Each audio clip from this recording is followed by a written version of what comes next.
నోటి పొచ్చడి నువ్వు నూరుతున్నప్పుడు, బయట తోటి సమట నువ్వు తుడుచుకున్నప్పుడు, దండాన నీ సొక్క ఆరేస్తున్నప్పుడు,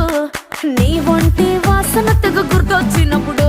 రెండు చేతులెత్తి జుట్టు ముడిసినప్పుడు, జండు కత్తుకొని పడుకున్నప్పుడు, అలసిపోయి నువ్వు ఆవలించినప్పుడు,